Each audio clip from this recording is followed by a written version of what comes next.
ಕೆಲವೊಬ್ಬರಿಗೆ ಅದು ಅಲಂಕಾರ, ಆದರೆ ಕೆಲವೊಬ್ಬರಿಗೆ ಮಾರಕವಾಗಿರ್ತದೆ, ದೌರ್ಬಲ್ಯ ಆಗ್ತದಂತೆ. ಸೂರ್ಯನಿಗೂ ಕಲೆ ಉಂಟು, ಏಳಾಂಕ ಎಂದು ಕರೆಯುವುದುಂಟು. ಷೋಡಶ ಕಲಾಪೂರ್ಣ. ಸಮುದ್ರದಲ್ಲಿ ಉಪ್ಪುಂಟು, ಯಾರನ್ನು ಬೇಡ, ನೀರು ಬೇಡ ಅಂತ ಹೇಳಲಿಲ್ಲ. ನಾರಾಯಣನಿಗೆ ಕಪ್ಪುಂಟು, ತಿರಸ್ಕಾರ ಮಾಡಲಿಲ್ಲ. ಅದನ್ನು ಒಪ್ಪಿದ್ದಾರೆ ಪ್ರಪಂಚದಲ್ಲಿ, ಎಲ್ಲರೂ ಒಪ್ಪಿದ್ದಾರೆ. ಅಮ್ಮ, ಒಡೆಯನಾದಂತ ಶುಂಭ ದಾನವನಲ್ವೋ, ಅಪ್ರತಿಮ ವೀರ. 14 ಲೋಕಗಳನ್ನು ಚಾರು ಚತುರ್ದಶ ಭುವನಗಳನ್ನ ತನ್ನ ಅಧೀನದಲ್ಲಿ ಇಟ್ಟುಕೊಂಡಂತವನು. ಅಮ್ಮ, ಮನಸ್ಸಾಯಿತು, ನಿನ್ನ ಕೈ ಹಿಡಬೇಕೆಂಬ ಮನಸ್ಸಾಯಿತು ಆತನಿಗೆ. ಮೊದಲಿನದಾಗಿ ಧೂಮ್ರಾಕ್ಷನೋ ಚಂಡಮುಂಡರೋ ಎಲ್ಲರೂ ಅವನ ಮುಖವಾಣಿಯಾಗಿ ಬಂದಂತವರು. ನಾನು ಕೂಡ ಅವನ ಮುಖವಾಣಿಯಾಗಿ ಬಂದಂತವನು. ಹಾಗಾಗಿ ಆರಂಭದಲ್ಲಿ ನಿನ್ನನ್ನು ಅಮ್ಮ ಅಂತ ಕರೆಯಬೇಕೆಂಬ ಮನಸ್ಸಾಯಿತು. ಆದರೆ ಕರ್ತವ್ಯ ಜಾಗೃತವಾದಾಗ ನಿನ್ನನ್ನ ಮಾನಿನಿ ಅಂತ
ಅನೇಕರು ಕರೆದಿದ್ದಾರೆ. ಆದರೆ ನಾನು ಶುಂಭ ದಾನವನ ಕಡೆಯಿಂದ ಬಂದವನಲ್ವೇ, ಎಲ್ಲೆಲೆ ಮಾನಿನಿ ಅಂತ ಸಂಬೋಧಿಸ್ತಾ ಇದ್ದೇನೆ.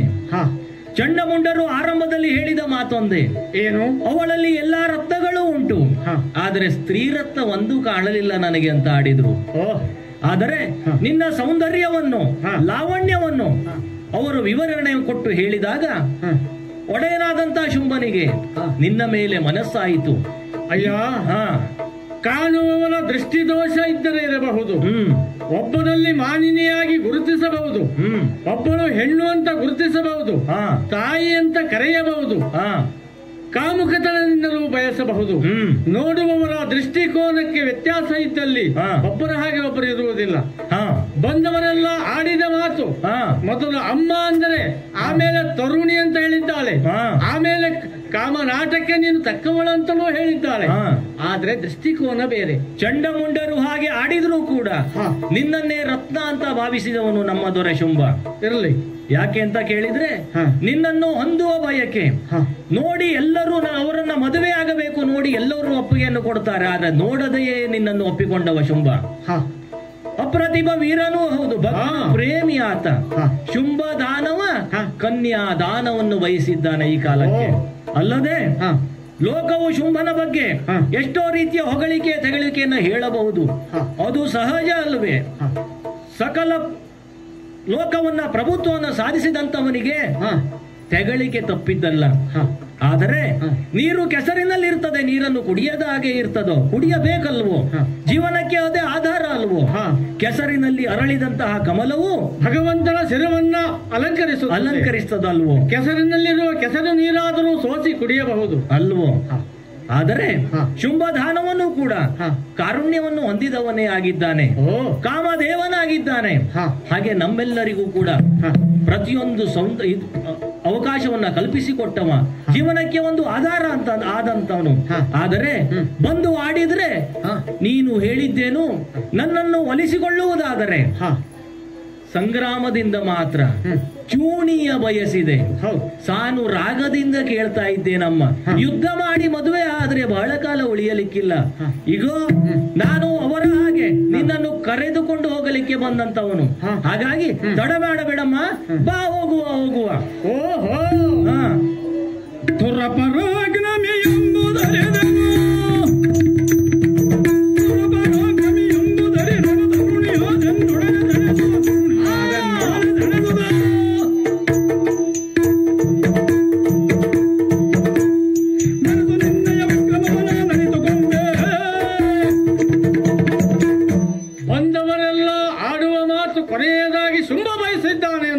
ಬಿಟ್ಟರೆ ಮತ್ತೆ ನಿಮ್ಮ ಸ್ವಂತಿಕೆ ಏನು ಇಲ್ಲ.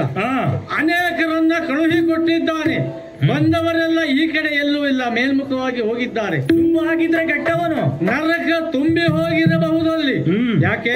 ನೀವು ಮಾಡಿದ ಪಾಪ ಕರ್ಮದ ಪ್ರತಿಫಲ ಎಂದು. ಯಾವುದೇ ಒಂದು ಹೆಣ್ಣು ಒಲಿದರೆ ನಾರಿ, ಒಲಿದರೆ ಹೆಮ್ಮಾರಿ. ಇದು ಪ್ರಪಂಚ ಗುರುತಿಸಿಕೊಂಡಂತಹ ವಿಷಯ ಇಲ್ಲಿಯವರೆಗೆ. ಇದು ನಿಮಗೂ ಹೊಸತಲ್ಲ. ಯಾಕೆ? ನಿಮ್ಮ ಹಿಂದಿನ ತಲೆಮಾರಿನಲ್ಲಿಯೂ ಕೂಡ ಅನೇಕರು ನನ್ನಿಂದ ಹತರಾಗಿದ್ದಾರೆ. ಹೆಚ್ಚೇನು, ಮೈಸರಮಂತ ಜಗದೇಕ ಮಲ್ಲವೀರನು ಕೂಡ ಕೊಲ್ಲಲ್ಪಟ್ಟವ ಈ ದೇವಿಯಿಂದ ಎಂಬುದು. ಅವರೆಲ್ಲರೂ ಕೂಡ ದೈಷ್ಟ್ಯವನ್ನ ಮೆರೆದವರಲ್ವ? ಹೌದು. ಆದ್ರೆ ಇಂದು ನೀನಾಡುತ್ತಿರುವ ಮಾತು ಮತ್ತೊಬ್ಬ ಬಂದವ ಹೇಳಿದ್ದಾನೆ ಆಗ, ಸಂಧಾನಕ್ಕಾಗಿ ಬಂದವ ಅಂತ. ಆದರೆ ನೀನು ಸಂಧಾನಕ್ಕಾಗಿ ಬಂದವನಲ್ಲ, ನಿನ್ನನ್ನು ಎಳೆದು ಒಯ್ಯುತ್ತೇನೆ, ಕೈ ಹಚ್ಚಿ ಫಲದಲ್ಲಿ ಕೇಳುತ್ತೇನೆ. ನಿನ್ನ ಮುಡಿಗೆ ಕೈ ಹಾಕ್ತಾನಂತೆ. ಮುಡಿಗೆ ನಿನಗುಂಟು. ಯಾ ದೇವಿ ಸರ್ವಭೂತೇಶು ಬುದ್ಧಿರೂಪೇಣ ಸಂಸ್ಥಿತ. ಇದು ಅಲಂಕಾರಕ್ಕೆ ಇದ್ದದ್ದು. ಶಕ್ತಿ ರೂಪಿಣಿ. ಬುದ್ಧಿಯನ್ನ ಪ್ರಚೋದಿಸಿ ಭವನದ ಪರಿವರ್ತನೆ ಮಾಡಬೇಕಲ್ಲ. ನಿನ್ನಲ್ಲಿರುವಂತಹ ವಿಕ್ರಮ ಏನು ಎಷ್ಟು ಎಂಬುದನ್ನು ನೋಡುತ್ತೇನೆ. ನಿನ್ನಲ್ಲಿ ಆ ಪರಾಕ್ರಮದ ಪ್ರತಿಭೆ ಇದ್ರೆ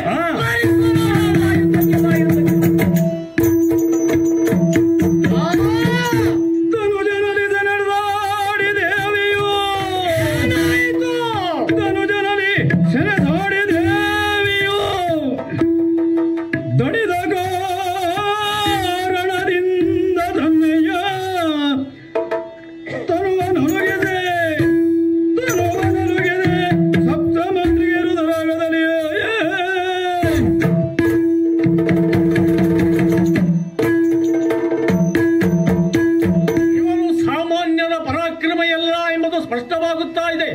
ಯಾಕೆಂದರೆ ನನ್ನ ಹಣ ಎಲ್ಲಿಯೋ ಬೆವರಿನ ಬಿಂದು ಬರುತ್ತಿದೆ ಅಂತಂದ್ರೆ ಇವನ ವಿಕ್ರಮದ ಪ್ರತಿಭೆ ಎಷ್ಟಿರಬಹುದು ಅಂತ ಊಹಿಸುತ್ತಾ ಇದ್ದೇನೆ. ದಣಿದ ರೀತಿಯ ಅನುಭವವಾಗುತ್ತದೆ. ಅದಕ್ಕಾಗಿ ನನ್ನ ದೇಹವನ್ನು ಕುಡಿಯುತ್ತೇನೆ, ಮಾಡಿದ್ದೇನೆ. ನೋಡೋಣ. ಧರಣಿಯೋ ಶೋಣಿದವು ಸೋಂಗಿದರೆ, ಧರಣಿಯವು ಶೋಣಿದವು ಸೋಂಗಿದರೆ ಸಾವಿರ ದೈತ್ಯರೇ ಧರಿಸಿ ಜನಿದೋರೈಸೆ ಧರಿಸಿ ಘೋರಾಘೋರ.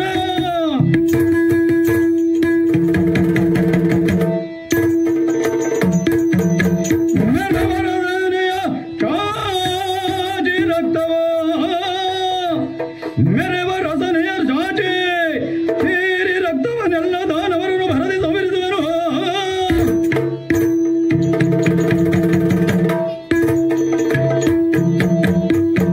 ತನ್ನ ಸಪ್ತಮಾತೃಕೆಯ ರೂಪದಲ್ಲಿ ಒಂದಾದಂತಹ ಇಂದ್ರಾಣಿಯನ್ನು ಸೃಷ್ಟಿ ಮಾಡಿದಾಗ ತನ್ನ ಆಯುಧದಿಂದ ಇವನ ರಸವನ್ನು ಭೇದಿಸಿತು.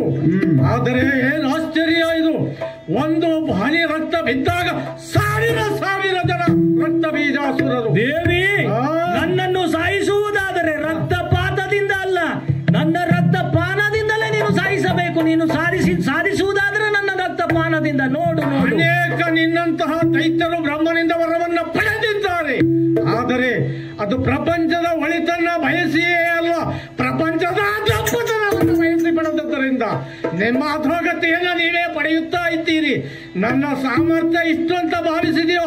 ನೋಡು, ನನ್ನ ಮಾತೃಕೆಯರ ರೂಪದಲ್ಲಿ ಚಂಡಿಯಾಗಿ ಕಾಳಿಯಾಗಿ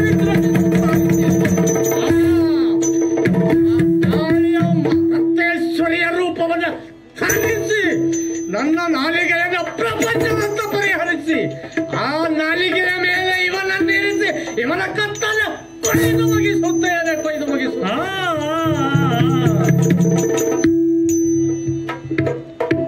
ರಕ್ತ ಬೀಜ ಸುರನು ಮಡಿದಿಗ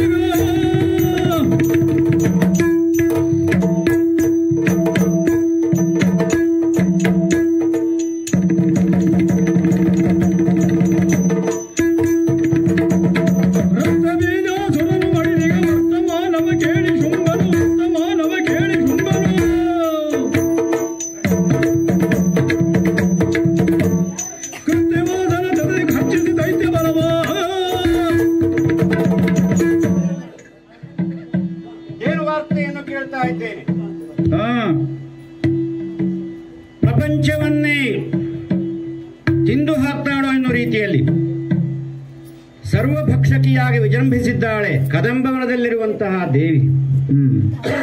ಹಾಗಾದರೆ ನಾನು ವರಿಸಲಿಕ್ಕಿರುವಂತಹ ದೇವಿ ಇಷ್ಟೊಂದು ಸರ್ವಭಕ್ಷಕಿಯಾಗಿ ಹೊರಟಿದ್ದಾಳೆ ಅಂದ್ರೆ ಏನು ನನ್ನನ್ನು ವಿಧಿಯು ಪ್ರತಿ ಕ್ಷಣವೂ ಕೂಡ ಪರೀಕ್ಷೆ ಮಾಡ್ತಾ ಇದೆ. ವಿಧಿಯ ವರಬಲ ಕ್ಷೀಣಿಸಿತು, ಬಲವೇ ಕ್ಷೀಣಿಸಿತು ಎನ್ನುವುದಾಗಿ ನನಗೆ ಅನಿಸ್ತಾ ಇದೆ.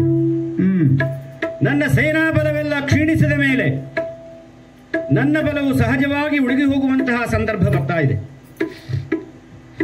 ಯಾರಿಂದ ಯಾವನು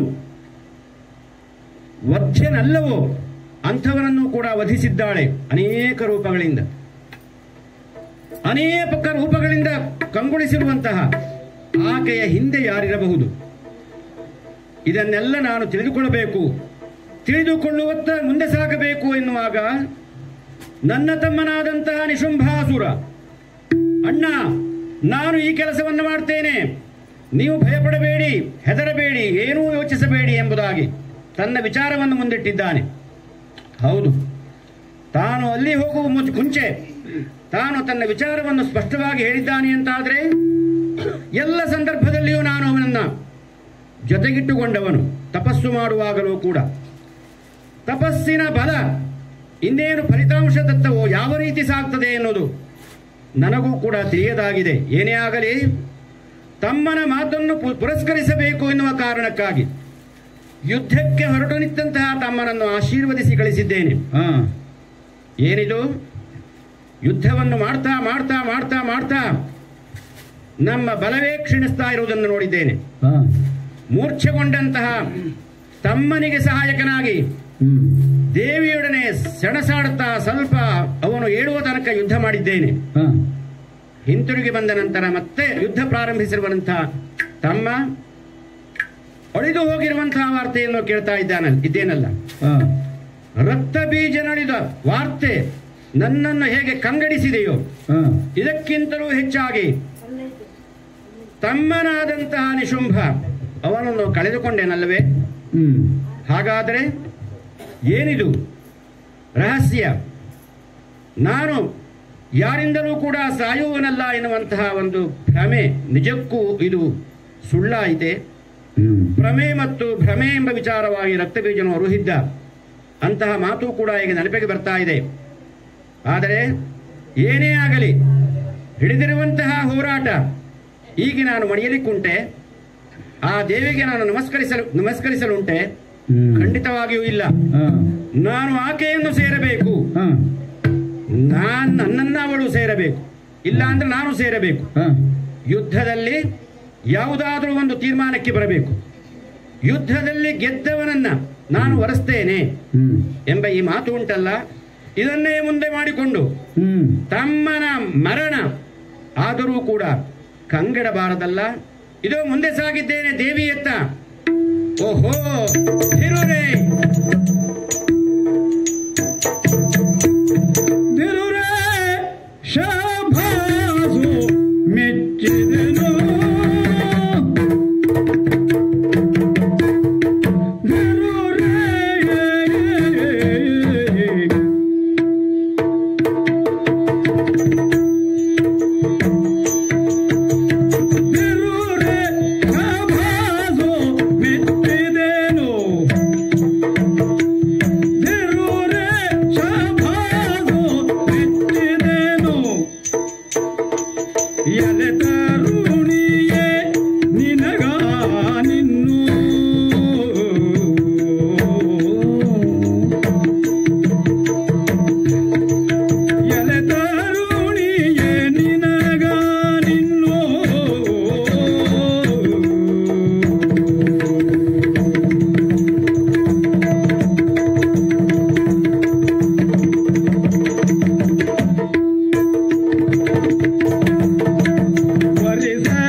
ಮೆಚ್ಚಿದೆ ಅಲ್ಲ ಮೆಚ್ಚಿದೆಯೋ? ನಿನ್ನನ್ನು ನೋಡಿದರೆ ನಿಜಕ್ಕೂ ಪ್ರತಿಯೊಬ್ಬರೂ ಕೂಡ ಆಶ್ಚರ್ಯ ಪಡಲೇಬೇಕು. ಯಾಕೆ? ನಿನ್ನ ಕಾಂತಿಯಿಂದ ನಿನ್ನ ಪರಾಕ್ರಮ ಎಲ್ಲವೂ ಕೂಡ ಆಶ್ಚರ್ಯಜನಕವಾಗಿಯೇ ಇದೆ. ಇದಕ್ಕೆ ನಾನು ಮೆಚ್ಚಿದೆ ಎಂಬುದಾಗಿ ಹೇಳ್ತಾ ಇದ್ದೇನೆ. ಕೆಲವರೆಲ್ಲ ಬಂದವರೆಲ್ಲ ಬೆಚ್ಚಿದ್ದಾರೆ ಇಲ್ಲಿಯವರೆಗೆ. ಹೌದು, ಮೊದಲಿಂದಲೂ ಮೆಚ್ಚಿದವನು ನಾನು. ಯಾಕೆ? ನಿನ್ನ ದೇಹ ಸೌಷ್ಠವ, ನಿನ್ನ ನಡವಳಿಕೆ, ನಿನ್ನ ಕಾಂತಿ, ನಿನ್ನ ಆ ಗಾನ ಸಂಪತ್ತು, ಧ್ವನಿ, ಇದೆಲ್ಲವೂ ಕೂಡ ನನಗೆ ಆಪ್ಯಾಯಜನಕವಾಗಿಯೇ ಇದೆ. ಅದು ಬೇರೆಯವರ ಮೂಲಕವಾಗಿ ಕೇಳಿದ್ದರೂ ಕೂಡ ಅತ್ಯಂತ ಸಂತೋಷಗೊಂಡವನು ನಾನು. ಪ್ರತ್ಯಕ್ಷವಾಗಿ ನೀನ್ಯಾವುದನ್ನು ಕಂಡವನಲ್ಲ. ಹೌದು ದೇವಿ, ಕಿವಿಯಿಂದ ಕಿವಿಗೆ ಕೇಳಿದಂತಹ ವರ್ತಮಾನವನ್ನ ನಂಬಿದಂತಹ ನೀನು. ಹೌದು, ನನ್ನನ್ನು ನೀನು ಮೆಚ್ಚಿದೆಯ. ಹೌದು, ನಿಜಕ್ಕೂ ಸುಗ್ರೀವನ್ ಹೇಳಿದ ಮಾತು, ರಕ್ತಬೀಜನೆಂದ ಮಾತು, ಇದೆಲ್ಲವೂ ಕೂಡ ನನ್ನ ಮನಸ್ಸಿಗೆ ಅರಿವಾಗ್ತಾ ಇದೆ. ಆದ್ರೂ ಒಂದು, ನೀನು ಅವರೆಲ್ಲ ಆಡಿದ ಮಾತನ್ನ ಕೇಳಿದಾಗ ಕೇವಲ ಮೆಚ್ಚುಗೆಯೂ ಮಾಡುವುದಲ್ಲ, ನೀನು ಬೆಚ್ಚಬೇಕಿತ್ತು. ಯಾಕೆ ಮೆಚ್ಚಿದೆ ಹೇಳು? ಅಂತರಂಗತಃ ಮೆಚ್ಚಿದ್ದೇನೆ, ಒಪ್ಪಿದ್ದೇನೆ. ಯಾಕೆ? ನಿಜಕ್ಕೂ ಕೂಡ ನೀನು ನೋಡಲಿಕ್ಕೆ ಹೇಗೆ ಅಂದವಾಗಿದ್ದೀಯೋ, ಕಣ್ಣಿನಿಂದ ನೀನು ನನ್ನ ಪ್ರವೇಶವನ್ನು ಮಾಡಿದ್ದೀಯೆ. ಮನಸ್ಸಿನ ಮೂಲಕ ಪ್ರವೇಶವನ್ನು ಪಡೆದಿರುವಂತಹ ನೀನು, ಕಣ್ಣಿನ ಮೂಲಕ ಪ್ರವೇಶವನ್ನ ಮಾಡಿರುವಂತಹ ನೀನು ಮನಸ್ಸಿನಲ್ಲಿ ನೆಲೆ ನಿಂತಿದ್ದೀಯೆ. ಅಷ್ಟೇ ಅಲ್ಲ, ಚಂಡಮುಂಡರು ಹೇಳಿದಂತಹ ಮಾತು ಸತ್ಯ. ಏನು ಹೇಳಿದರು? ನಿನ್ನ ವಾಣಿ ಕೀರವಾಣಿ, ಅದ್ಭುತವಾದಂತಹ ಮಾತು, ಆ ಗಾನ ಸಂಪತ್ತು, ಇದು ಕೂಡ ರಮಣೀಯವಾಗಿದೆ. ಹೌದು, ನಿನ್ನ ಮಾತನ್ನು ಕೇಳಿದಾಗ ಆ ಮಾತು ನನ್ನ ಕಿವಿಯ ಮೂಲಕ ಅಂತರಂಗವನ್ನು ಪ್ರವೇಶಿಸಿದೆ. ಹೀಗಾಗಿ ಅಂತರಂಗದಲ್ಲಿ ನೆಲೆ ನಿಂತ ನೀನು, ನಿನ್ನನ್ನು ನಾನು ಖಂಡಿತವಾಗಿಯೂ ಮೆಚ್ಚಲೇಬೇಕು. ಯಾವುದೇ ಹೆಣ್ಣಾದರೂ ಕೂಡ, ಹೌದು, ಮಾನವಂತ ಮಹಿಳೆಯಾದರೆ ಅವಳು ಆಡುವಂತಹ ಮಾತು, ಹಾಡುವಂತಹ ಗೀತೆ, ಅವಳ ಒಳಗಿರುವಂತಹ ಅಂತರಂಗ ಎಲ್ಲ ಕೋಮಲವಾಗಿ ಇರುತ್ತದೆ. ಹೀಗಾಗಿ ಒಮ್ಮೆ ಅದು ವಿಭಿನ್ನವಾಯಿತು ಅಂತಾದ್ರೆ ಅದು ಹೆಣ್ಣೆ ಹೆಮ್ಮಾರಿಯಾಗಿಯೂ ಪರಿಣಮಿಸುತ್ತಾಳೆ. ಹೌದು, ಈಗ ಹೆಮ್ಮಾರಿ ಆಗಲಿಕ್ಕೆ ಕಾರಣವೇನು ಎಂಬುದು ನನಗೆ ಗೊತ್ತಾಗ್ತಾ ಇಲ್ಲ. ನನ್ನ ಮೇಲೆ ಶಬ್ದದ ಅಸ್ತ್ರ, ಹಾಗೆ ಏನು ಶಬ್ದ ಸ್ಪರ್ಶ ರೂಪ ರಸಗಂಧಗಳಲ್ಲಿ ಎಲ್ಲ ಅಸ್ತ್ರಗಳನ್ನು ಕೂಡ ನೀನು ಎಸೆದಿದ್ದೀಯೇ. ಶಬ್ದ ಗಂಧ ಹಾಗೆ ಕೆಲವು ಮಾತ್ರ ಇದೆ, ಸ್ಪರ್ಶ ಸುಖ ಅಲ್ಲ. ದೇವಿ, ನಿನ್ನಲ್ಲಿ ಇಷ್ಟೊಂದು ಛಲವಿದೆ ಎಂಬುದಾಗಿ ನಾನು ಭಾವಿಸಿರಲಿಲ್ಲ. ನಾನು ನಿನ್ನನ್ನು ಅತ್ಯಂತ ಪ್ರೀತಿಯಿಂದ ಮೆಚ್ಚಿದ್ದೇನೆ ಅಂತಾದರೂ ಕೂಡ ನೀನು ಸಂಘವನ್ನು ಮೆಚ್ಚಿದ್ದರಿಂದ ಆ ಕಾರಣಕ್ಕಾಗಿ ನನ್ನ ಸಂಘವನ್ನು ವಹಿಸಬಹುದಿತ್ತು. ಸಂಘ ಬೇಡ, ಸಂಗರವೇ ಸರಿ ಎಂಬುದಾಗಿ ನೀನು ಭಾವಿಸಿ ಯುದ್ಧವನ್ನು ನೀನು ವಿರಮಿಸಲಿಲ್ಲ. ಯುದ್ಧದಿಂದ ವಿರಮಿಸಬೇಕಾಗಿತ್ತು. ಕೆಲವರು ಎಂದಂತೆ ನೀನು ನಿಜಕ್ಕೂ ಜನನೀಯಾಗಿದ್ದ ಪಕ್ಷದಲ್ಲಿ ಇಷ್ಟೊಂದು ಜನರ ಸಾವಿಗೆ ಕಾರಣ ಆಗಬಾರದಿತ್ತು. ಹೀಗಾಗಿ ಯಾವುದಾದರೂ ಒಂದು ಸಾಮರ್ಥ್ಯ ಇದ್ದೇ ಇದೆ. ಇಷ್ಟೊಂದು ಸಾಮರ್ಥ್ಯವನ್ನು ಪ್ರದರ್ಶಿಸಿರುವಂತಹ ನೀನು ಇದನ್ನು ಇಂತಹ ಹಾನಿಯಾಗದೇ ಇರುವುದನ್ನು ಮಾಡಬಹುದಿತ್ತು. ಬಂದವರೆಲ್ಲ ಮಕ್ಕಳೋಪಾದಿಯಲ್ಲಿ ತಾಯಿ ಎಂಬ ಭಾವದಿಂದ ಕಂಡುಕೊಂಡಲ್ಲಿ ತಾಯಿ ಯಾವ ಕಾಲದಲ್ಲಿಯೂ ಕೆಟ್ಟವಳಾಗುವುದಿಲ್ಲ. ಮಾತೆ ಉಂಟಲ್ಲ, ಲೋಕದಲ್ಲಿ ಕೆಟ್ಟ ಮಕ್ಕಳು ಹುಟ್ಟಬಹುದು, ಕೆಟ್ಟ ತಾಯಂದಿರು ಇರುವುದಿಲ್ಲ. ಹೆತ್ತವರಿಗೆ ಹೆಗ್ಗಣವು ಮುದ್ದಂತೆ, ಹಾಗೆ ಆ ಹೆತ್ತ ತಾಯಿಯ ಅಂತಃಕರಣ ಎಂಬುದು ಪರಿಶುದ್ಧವಾಗಿರುತ್ತದೆ. ನವಮಾಸ ಪರ್ಯಂತ 9 ತಿಂಗಳ 9 ದಿವಸ 9 ಗಳಿಗೆಯ ಪರ್ಯಂತವಾಗಿ ತನ್ನ ಒಡದಲ್ಲಿ ಇಟ್ಟು ಸಾಕಿ ಸಲಹಿದಂತಹ ಆ ಮಮಕಾರ, ಆಮೇಲೆ ಮರಣ ವೇದನೆಗಿಂತಲೂ ಪ್ರಸವ ವೇದನೆಯನ್ನು ಅನುಭವಿಸಿದಂತ ತಾಯಿ, ಪ್ರಪಂಚದ ಬೆಳಕನ್ನ ಆ ಮಗು ಕಂಡಾಗ ಎಲ್ಲವನ್ನು ಮರೆಯುತ್ತಾಳೆ. ಯಾಕೆ? ಅವಳು ವಿಶಾಲ ಮನೋಭಾವದವಳಾಗಿರ್ತಾಳೆ. ಅವಳು ಮಾತ್ರ ತಾಯಿ. ಆ ಮಗು ತನ್ನ ತಾಯಿ ಅಂತ ಗುರುತಿಸುತ್ತದೆ, ತಾಯಿಯ ಮೇಲೆ ಮಮಕಾರವನ್ನ ತೋರುತ್ತದೆ. ಅಂತ ಮಕ್ಕಳನ್ನ ಯಾವ ತಾಯಂದಿರು ಕೊಲ್ಲುವುದಕ್ಕೆ ಸಾಧ್ಯವೇ ಇಲ್ಲ. ಈ ತಾಯಿಯು ಕೊಂದದ್ದಿಲ್ಲ. ಬಂದವರೆಲ್ಲ ತಾಯಿ ಅಮ್ಮ ಅಂತ ಹೇಳಿದರೂ ಕೂಡ ಅಂತರಂಗದಿಂದ ಇರುವ ಭಾವನೆಯೇ ಬೇರೆ, ಬೇರೊಬ್ಬರ ಒತ್ತಾಯಕ್ಕೆ ಬಂದದ್ದೇ ಬೇರೆ, ನಿನ್ನಂತವನ ದಬ್ಬಾಳಿಕೆಗೆ ಬಂದದ್ದೇ ಬೇರೆ. ಪ್ರಪಂಚದ ಧರ್ಮದ ವಿನಾಶಕ್ಕಾಗಿ ನಿಂತವರು, ಪ್ರಪಂಚದ ಒಳಿತವನ್ನು ಯಾರೂ ಕಂಡವರಲ್ಲ. ಹಾಗಿದ್ದಾಗ ನನ್ನಿಂದ ಹದಿಸಲ್ಪಟ್ಟಿದ್ದಾರೆ. ಏನು ನನ್ನ ದೋಷ ಇದರಲ್ಲಿ? ತರುಣಿ, ತಾಯಿಗೆ ಇದು ಸರಿ ಹೋಗಬಹುದು.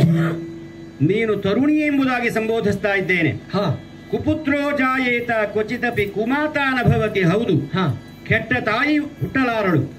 ಆದರೆ ನೀನು ತಾಯಿ ಅಲ್ಲವಲ್ಲ. ಯಾಕೆ? ತಾಯಿ ಎಂಬುದಾಗಿ ನನ್ನ ಭಾವನೆ ಮೂಡ್ತಾ ಇಲ್ಲ. ಯಾಕೆ? ತಾಯಿಯಾದವಳಲ್ಲಿ ಇಂತಹ ಛಲವಿರ್ತದೆಯೇ? ತಾಯಿಯಾದವಳನ್ನು ಕೆಟ್ಟವಳಾಗ್ತಾಳೋ?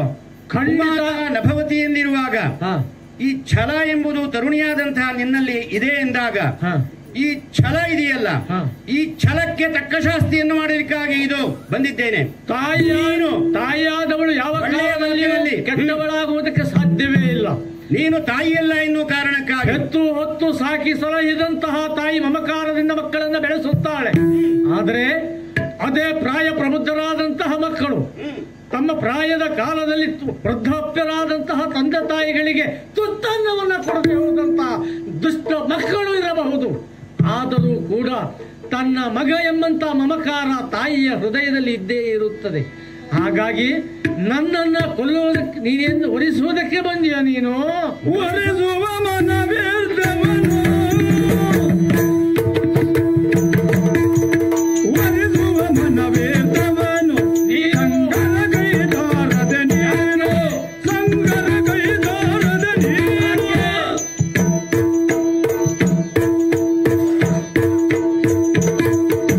ಬೈದ ಕರುಗಿದ ಇದ್ದರನು ಈ ಪರಿಬಲಿಸಿದ ಬಗೆ ಏನು? ಶುಂಭದಾನವ ಬಂದಂತಹ ನಿನ್ನ ಎಲ್ಲ ಅನುಚರರು ಹೇಳುತ್ತಿರುವಂತಹ ಮಾತು, ಶುಂಭದಾನವ ಪ್ರಬಲ ಅನ್ವಿತ, ಸುರದ್ರೂಪಿ, ಸಕಲ ಐಶ್ವರ್ಯ ಕೋಣೆಯ ಶುಂಭೋ ಭೈರವ ಶಾಸನ, ತ್ರೈಲೋಕ್ಯದ ಅಧಿಕಾರಿ ಎಂದು ಶುಂಭದಾನವ ಹೇಳುತ್ತಾ ಇದ್ದಾರೆ. ಹೇಳಿದ ಮಾತೇನು? ನೀನವನನ್ನು ವರಿಸು.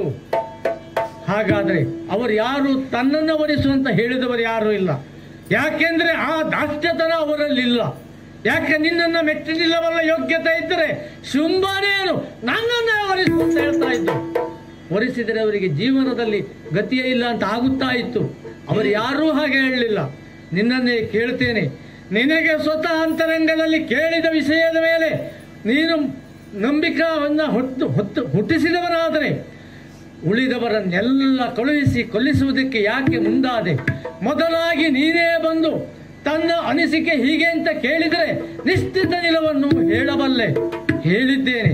ಬಂದ ಪ್ರತಿಯೊಬ್ಬರಲ್ಲಿಯೂ ಹೇಳಿದ ಮಾತು, ಕದನದಲ್ಲಿ ನನ್ನನ್ನು ಯಾವವನು ಸೋಲಿಸುತ್ತಾನೋ ಅವನನ್ನ ಮದುವೆಯಾಗುತ್ತೇನೆ, ಇಲ್ಲ ಅವ ತನ್ನ ಕೊನೆಯ ಕಾಲವನ್ನು ನಿರ್ಣಯ ಮಾಡಿಯೇ ಬರಬೇಕು. 2 ಪಂಥವನ್ನ ಕಳಿಸಿದ್ದೇನೆ. ಯಾಕೆ ನೀನು ಬರಲಿಲ್ಲ?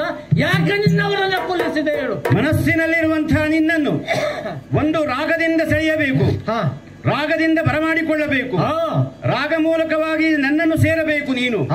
ಇಲ್ಲವಾದರೆ ದ್ವೇಷದ ಮೂಲಕವಾಗಿ ಆದರೂ ಕೂಡ ಬರದೇ ಇರುವಂತಹ ನಿನ್ನನ್ನು ಹಿಡಿದು ಎಳೆಯಬೇಕು. ಆ ಮೂಲಕವಾಗಿ ಯುದ್ಧದ ಮೂಲಕವಾಗಿ ಆದರೂ ಜಗಜ್ಜನನಿ ಎಂಬುದು ಹೌದಾದರೆ ನಿನ್ನನ್ನು ನಾನು ಸೇರಬೇಕು ಎಂಬ ದೃಷ್ಟಿಯಿಂದ ನಾನು ಕಡೆಗಣಿಸಿದ್ದು ನಿಜ. ಈಗ ನಿಜಕ್ಕೂ ಅಂತಹ ಪರಾಕ್ರಮ ಶಕ್ತಿ ಹೌದಾದರೆ ನಿನ್ನಲ್ಲಿ ಇದೆ ಅಂತಾದರೆ, ಆದಿಶಕ್ತಿಯೇ ಹೌದಾದರೆ, ಪರಾಶಕ್ತಿಯೇ ಹೌದಾದರೆ ನಿನ್ನಲ್ಲಿ ನಾನು ಸೇರ್ತೇನೆ. ಇಲ್ಲ ಅಂದ್ರೆ ನೀವು ನನ್ನನ್ನು ಸೇರಬೇಕು. ಯುದ್ಧದ ಮೂಲಕ ಇದು ನಡೆಯಲಿ. ತೀರ್ಮಾನ ಹಂತದಲ್ಲಿದೆ. ಯಾಕೆಂದ್ರೆ ಗೊತ್ತುಂಟು, ಒಂದೊಂದು ಕಾಲದಲ್ಲಿ ಬ್ರಹ್ಮನಿಂದ ವರವನ್ನ ಪಡೆಯಲ್ಪಟ್ಟಂತಹ ಮಹಾಶುಂಭದಾನವ ಇವ. ಬ್ರಹ್ಮನಿಂದ ವರ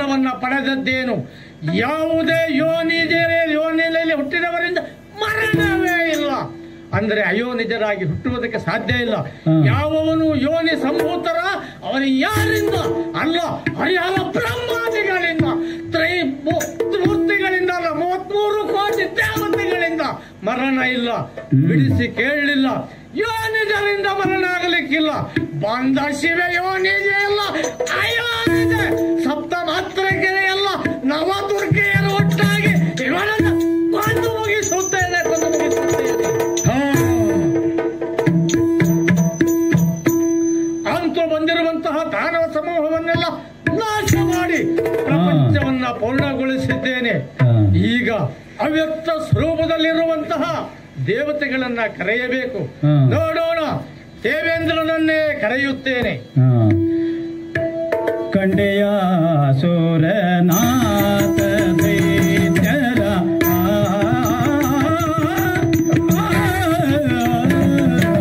ಕಂಡೆಯ ಸುರನಾಥ ದೈತ್ಯರ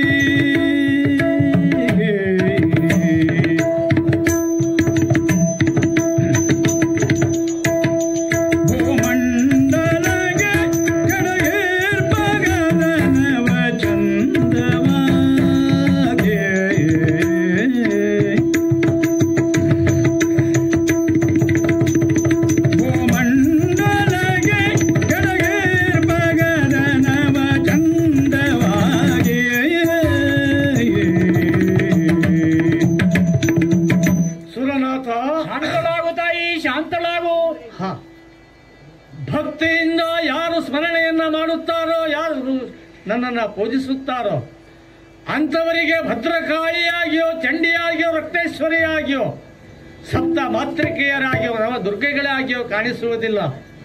ಶಾಂತ ಭವ್ಯ ದಿವ್ಯವಾದಂತಹ ಮೂರ್ತಿಯಾಗಿ ಶಾಂತನಾಗಿದ್ದೇನೆ. ಯಾದೇವಿ ಸರ್ವಭೂತೇಷು ಶಾಂತಿ ರೂಪೇಣ ಮಾತ್ರ ರೂಪೇಣ ಸಂಸ್ಥಿತ ಅಂತ ನನ್ನನ್ನು ನೀವು ದೈತ್ಯದಲ್ಲಿ ಇದು ಪ್ರಣಾಮಗಳು ತಾಯಿ. ಮಗು, ಭೀಕರವಾದಂತಹ ರೂಪವನ್ನ ಧಾರಣ ಮಾಡಿದ್ದೇನೆ. ಭೀಕರವಾದಂತಹ ರಣವನ್ನ ಕೈಕೊಂಡಿದ್ದೇನೆ. ರಕ್ತಪಾತವೂ ಇಲ್ಲ ಆಗಿದೆ. ಆದರೆ ರಕ್ತ ಬೀಜನಂತಹ ಸುರನನ್ನ ಸಂಹಾರ ಮಾಡುವಾಗ ಒಂದು ಬಿಂದು ರಕ್ತವೂ ಕೂಡ ಭೂಮಿಯಲ್ಲಿ ಬೀಳದ ಹಾಗೆ ಅವನನ್ನ ಕೊಂದು ಮುಗಿಸಿದ್ದೇನೆ. ಇದಕ್ಕೆಲ್ಲ ಕಾರಣ ದೈತ್ಯರು ಪಡೆದುಕೊಂಡಿರುವಂತಹ ವರ. ಆ ವರದಿಂದ ಪ್ರಪಂಚದ ಒಳ್ಳೆಯದಕ್ಕೆ ಬಯಸಿದರೆ ಅವರು ಒಳ್ಳೆಯವರಾಗ್ತಾ ಇದ್ರು. ಅದಕ್ಕಾಗಿ ಅಮೃತ ಹಂಚುವಲ್ಲಿ ಭೇದ ಮಾಡಿದ ಕಾರಣ ದೇವತೆಗಳು ಪ್ರಪಂಚವನ್ನ ಉಳಿಸುವವರು, ಬಾಳಿಸುವವರು, ಧರ್ಮದ ರಕ್ಷಕರು. ದೈತ್ಯರು ವಿನಾಶವನ್ನ ಮಾಡುವಂತಹ ವ್ಯಕ್ತಿಗಳು. ಆದ್ದರಿಂದ ಅಮೃತವನ್ನ ಕೊಡಲಿಲ್ಲ. ಹಾಗೆ ನೋಡಿದೆಯಾ, ಎಷ್ಟೊಂದು ಸಾವಿರ ಸಾವಿರ ಸಂಖ್ಯೆಯ ರಕ್ಕಸರ ಚೆಂಡನ್ನು ಮುಂಡಾಡಿದ್ದೇನೆ. ಕಾಲಿನಿಂದ ತುಳಿದು ಹಾರಿಸಿದ್ದೇನೆ, ಭೂಮಿಯಲ್ಲಿ ಹೋಗಿಸಿದ್ದೇನೆ. ನೋಡಿದೆಯಾ ಇಂದ್ರ? ಧೂರ್ತ ಅದೇ ಹೇಳಿದ್ದೇನೆ. ಉರಿಯುವ ಜ್ಯೋತಿಯೊಂದು, ಆರುವ ಜ್ಯೋತಿಯೊಂದು ಒಮ್ಮೆಲೆ ಭಗ್ಗನೆ ಉರಿದು ಆಮೇಲೆ ಅಳಿಯುವ ಹಾಗೆ ಕೆಲವೇ ಸಮಯಗಳಲ್ಲಿ ವಿಜೃಂಭಿಸಿದ್ದಾರೆ. ಆದರೆ 100 ಯಾಗವನ್ನ ಪೂರ್ಣಗೊಳಿಸಿದಂತಹ ನಿನಗೆ ಈ ದೇವೇಂದ್ರ ಪಟ್ಟ ಸ್ಥಿರವೇ ವಿನಃ ಇವರೆಲ್ಲ ಕ್ಷಣಿಕ ಮಾತ್ರವಾಗಿ ಬರುವಂತಹ ವ್ಯಕ್ತಿಗಳು. ಆದ್ದರಿಂದ ಇವರೆಲ್ಲ ಅಳಿದಿದ್ದಾರೆ. ಇನ್ನೊಂದು ಮಾತು, ಇನ್ನು ಸದ್ಯದಲ್ಲಿಯೇ ನಿಮಗೆ ಸಂಕಷ್ಟ ಬರುವುದಕ್ಕೆ ಸಾಧ್ಯ ಇಲ್ಲ. ಯಾಕೆ? ನಾನು ನಿಮಗೆ ಗೋಚರಿಸಲಾರೆ. ಇಂದ್ರ ಸ್ವತಂತ್ರನಾಗಿ ನಿನ್ನ ಅನುಜ್ಞೆಯನ್ನು ಪಡೆದು ಅಷ್ಟದಿಕ್ಪಾಲಕರೆಲ್ಲರೂ ಅವರವರ ಕಾರ್ಯದಲ್ಲಿ ಅವರು ನಿವೃತ್ತರಾಗಲಿಕ್ಕೆ ನಮಗೆ ಅಪ್ಪಣೆಯನ್ನು ಕೊಡ್ತಾ ಇದೆಯಾ ತಾಯಿ? ಕಾರ್ಯದಲ್ಲಿ ಯಾರು ನಿವೃತ್ತರಾಗಬಾರದು, ಕಾರ್ಯದಲ್ಲಿ ಪ್ರವೃತ್ತರಾಗಬೇಕು. ದೇವೇಂದ್ರ, ಇನ್ನೊಮ್ಮೆ ಕಷ್ಟ ಬಂದಾಗ ನನ್ನನ್ನು ಸ್ಮರಿಸಿದ ಕ್ಷಣ ದೇವಿ ಮೈದೋರುತ್ತಾಳೆ ಅಂತ ಭಾವಿಸಬೇಡ. ನಾನು ಮೈದೋರುವುದಿದ್ರೆ ಯಾವಾಗ ಗೊತ್ತೋ? ದ್ವಾಪರ ಯೋಗದೊಳಗೆ ಒಮ್ಮೆಗೆ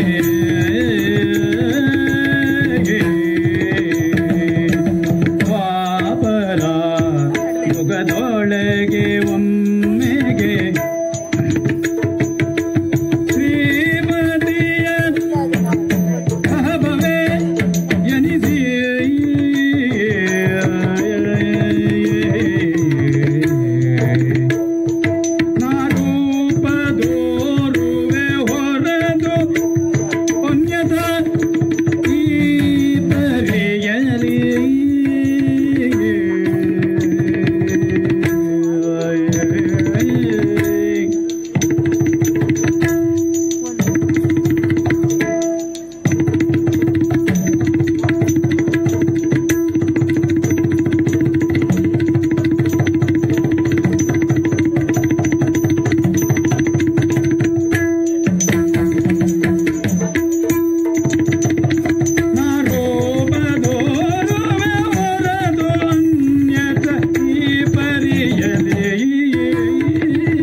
ಹೇಳಲಿಕ್ಕೆ ಸಾಧ್ಯ ಇಲ್ಲ ನನ್ನ ರೂಪ. ಆದರೆ ಮಾತು ಕೊಟ್ಟಿದ್ದೇನೆ ರಕ್ತೇಶ್ವರಿಗೆ. ರಕ್ತ ಪಿಪಾಸುವಾದಂತಹ ರಕ್ತೇಶ್ವರಿಯ ರೂಪವನ್ನ ಧಾರಣ ಮಾಡಿದೆ. ರಕ್ತ ಬೀಜನನ್ನ ಕೊಂದೆ, ಅವನಿಂದ ಬೀಳ್ದಂತಹ ರಕ್ತವನ್ನ ಕುಡಿದರು. ಆದರೆ ತೃಪ್ತಿಗೊಳ್ಳಲಿಲ್ಲ. ಮತ್ತು ಬೇಕು ಬೇಕು ಅಂತ ಬೇಡಿದಾಗ ಭಾಷೆಯನ್ನ ಕೊಟ್ಟಿದ್ದೇನೆ. ಮುಂದೊಂದು ಕಾಲದಲ್ಲಿ ದ್ವಾಪರ ಯುಗ ಬರಲಿದೆ. ಆ ದ್ವಾಪರ ಅಂತ್ಯದಲ್ಲಿ ಸಾಮಾನ್ಯ ಭೀಕರವಾದಂತಹ ಸಮರಾಂಗಣ ಸನ್ನಿಹಿತವಾಗಲಿದೆ. ಅಲ್ಲಿ ನಿನಗೆ ಬೇಕಾದಂತಹ ರಕ್ತ ಮಾಂಸ ಮಜ್ಜಗಳನ್ನು ಪೂರೈಸುತ್ತೇನೆ ಅಂತ ಹೇಳಿದ್ದೇನೆ. ಆ ಕಾರಣ ಮುಂದೊಂದು ದಿವಸ ನಾನು ದ್ವಾಪರ ಯುಗದಲ್ಲಿ ಕಾಣಿಸಿಕೊಳ್ಳಲಿದ್ದೇನೆ ಆದಿಮಾಯೆಯಾಗಿ. ಅದು ಶ್ರೀಮನ್ನಾರಾಯಣನ ಜೊತೆ ಧರ್ಮ ಸಂಸ್ಥಾಪನೆಗಾಗಿ ದುಷ್ಟರ ಸಂಹಾರಕ್ಕಾಗಿ ಅವತರಿಸಲ್ಪಡುವ ಶ್ರೀಮನ್ನಾರಾಯಣ, ಅವನ ಸಹಾಯಕ್ಕಾಗಿ ನಾನು ಅವನ ಜೊತೆ ಅವತರಿಸಲಿದ್ದೇನೆ. ಅಲ್ಲಿಯವರೆಗೆ ಶ್ರೀಮನ್ನಾರಾಯಣನಲ್ಲಿಯೇ ನಾನು ಎರಕಗೊಂಡಿರುತ್ತೇನೆ. ಮಗು, ಇಲ್ಲಿಯವರೆಗೆ ನಡೆದಂತಹ ಈ ದೇವಿಯ ಎಲ್ಲ ಕಾರ್ಯವೈಖರಿಯನ್ನ ಕಂಡವರು ನೀವು. ನಾಡಿನ ಸಾಮಾನ್ಯ ಭೂಲೋಕದ ಜನರು ಕೂಡ ಈ ದುರ್ಗೆಯ ಅವತಾರದ ಪ್ರತಿಯೊಂದು ಅಂಶವನ್ನ ಗಮನಿಸಿ, ಪ್ರತಿಯೊಂದು ರೂಪವನ್ನ ಮನಸ್ಸಿನಲ್ಲಿ ಧ್ಯಾನಿಸಿ, ಪೂಜಿಸಿ, ಆಮೇಲೆ ಜಪ ತಪ ಪಾರಾಯಣಾದಿಗಳಿಂದ ಹೋಮವಾಗಿ ಸಮರ್ಪಿಸಿ ಯಜ್ಞ ಯಾಗಾದಿಗಳನ್ನ ಮಾಡಿದರೆ ಸಂತುಷ್ಟರಾಗುತ್ತೇನೆ. ನೆನೆದವರ ಅಭಿಷ್ಟವನ್ನ ಈಡೇರಿಸುತ್ತೇನೆ. ಸಂತಾನ ಭಾಗ್ಯ ಇಲ್ಲದವರಿಗೆ ಸಂತಾನವನ್ನ ಕರುಣಿಸುತ್ತೇನೆ. ವಿವಾಹ ಯೋಗ ಇಲ್ಲದವರಿಗೆ ವಿವಾಹ ಕೂಡಿ ಬರುವ ಹಾಗೆ ಆಶೀರ್ವದಿಸುತ್ತೇನೆ. ಕೊನೆಯ ಕಾಲದಲ್ಲಿ ಮೋಕ್ಷವನ್ನ ಕರುಣಿಸುತ್ತೇನೆ. ಹೀಗೆ ನನ್ನನ್ನ ಯಾವವರು ಅನವರತವೂ ನನ್ನನ್ನು ನಂಬುತ್ತಾರೋ, ಧ್ಯಾನಿಸುತ್ತಾರೋ, ಪೂಜಿಸುತ್ತಾರೋ ಅಂಥವರಿಗೆ ಈ ದೇವಿ ಯಾವಾಗಲೂ ತಾಯಿಯಾಗಿ ಕಂಗೊಳಿಸುತ್ತಾಳೆ. ಯಾವವರು ನನ್ನನ್ನು ವಿರೋಧಿಸುತ್ತಾರೋ ಅವರಿಗೆ ಮಹಾಮಾರಿಯಾಗಿ ಪರಿಣಮಿಸಿ ಲೋಕ ಹಿತವನ್ನ ಬಯಸುವಂತಹ ಮಾತೆಯಾಗುತ್ತೇನೆ ನಾನು. ಆದ್ದರಿಂದ ಇನ್ನು ಮುಂದೆ ನಾನು ನಿಮಗೆ ಕಣ್ಣಾರೆ ಸಿಗಲಾರೆ. ಆದರೆ ನಡೆದಿರುವಂತಹ ಎಲ್ಲ ವಿದ್ಯಮಾನಗಳನ್ನ ಚಿತ್ತ ಭಿತ್ತಿಯಲ್ಲಿ ತುಂಬಿಕೊಂಡು ಇದೊಂದು ನಾಟಕೀಯವಾಗಿ ನಡೆದಂತಹ ದೃಶ್ಯ ಎಂಬುದನ್ನು ಕಲ್ಪಿಸಿಕೊಂಡು ಪ್ರತಿಯೊಂದು ಹೆಜ್ಜೆ ಹೆಜ್ಜೆಯಲ್ಲಿಯೂ ಆ ಅಂತಃಪಟವನ್ನ ಸರಿಸುತ್ತಾ ನೀವು ನನ್ನನ್ನ ನೋಡಬೇಕು, ನನ್ನನ್ನು ಧ್ಯಾನಿಸಬೇಕು. ಹಾಗಾದಲ್ಲಿ ನಿಮಗೆ ಶುಭವಾಗುತ್ತದೆ, ಪ್ರಪಂಚಕ್ಕೆ ಸುಭಿಕ್ಷವಾಗುತ್ತದೆ. ಈ ನಿಟ್ಟಿನಲ್ಲಿ ದೇವಿಯ ಸಂಪೂರ್ಣ ಆಶೀರ್ವಾದ ನಿಮ್ಮ ಎಲ್ಲ ಕುಟುಂಬಗಳ ಮೇಲೆ ಲೋಕಕ್ಕೆ ಮಂಗಳವಾಗಲಿ. ಜಯ ಜಯ ಜಯ ಜಯ ಜಯ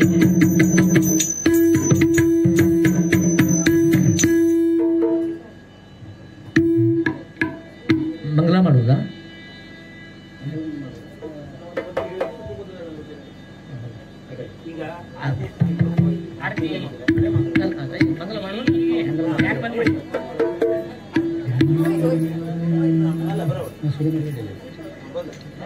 ತಾಯೇ ನಮೋ ಜಯತು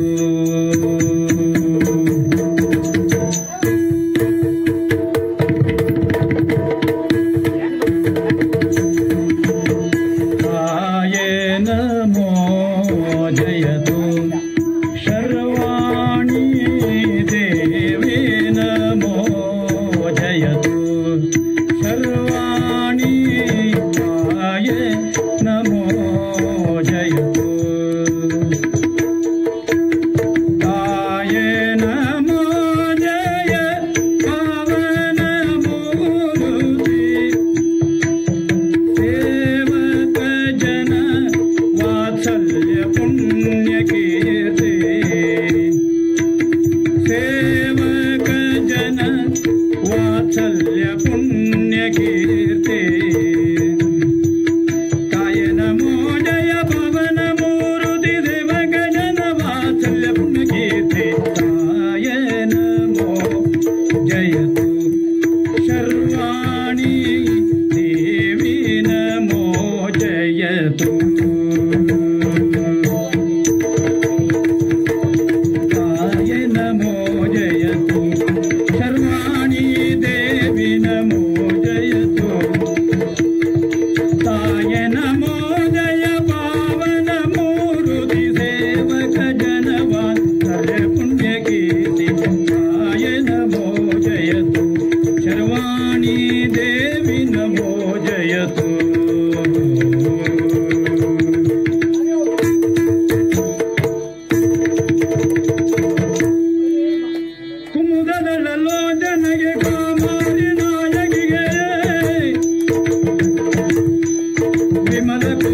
ಗಾತ್ರೆ ಶರ್ವಾಣಿಗೆ ಅಮಿತ ಗುಣ ಸಂಪನ್ನ ಅಖಿಲಾಂಡ ನಾಯಕಿಗೆ ಶತಕೋಟಿ ತೇಜೋ ರಾಶಿಗೆ ಮಂಗಲೋ ಜಯ ಮಂಗಲೋ ಮಂಗಲೋ ಶುಭ ಮಂಗಲೋ ಮಂಗಲೋ ಶುಭ ಮಂಗಲೋ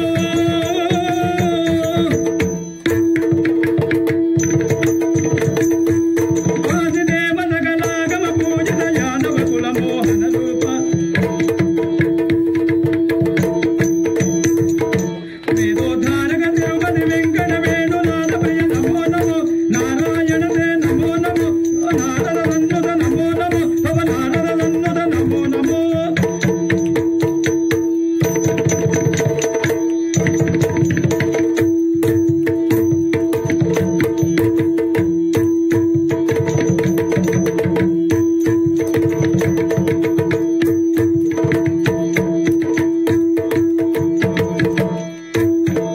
ಕರದಳು ಪರಶುಪಜಾಂಕುಶಧಾರಿಗೆ ಹರುಷದಿ ಭಕ್ತರ ಪೊರೆಬವಗಿ ಹೊರಗ ಭೂಷಣನ ಕುಮಾರ ಗದವದನನ ಶರಣ ಕಮಲಗೆ ಆರತಿ ಎತ್ತಿರೆ ಆರತಿ ಬೆಳಗಿದೆ ಆರತಿ ಎತ್ತಿರೆ ಗಜಮುಖದವಗೆ ಗಣಪನಿಗೆ ಓ ತೋದಿಂದ ತಾಂ ಕೃಷ್ಣಾಯ ವಾಸುದೇವಾಯ ದೇವಕೀ ನಂದನಾಯ ಚ ನಂದಗೋಪಕುಮಾರಾಯ ಶ್ರೀ ಗೋವಿಂದಾಯ ನಮೋ ನಮಃ ಶ್ರೀ ಗೋವಿಂದಾಯ ನಮೋ ನಮಃ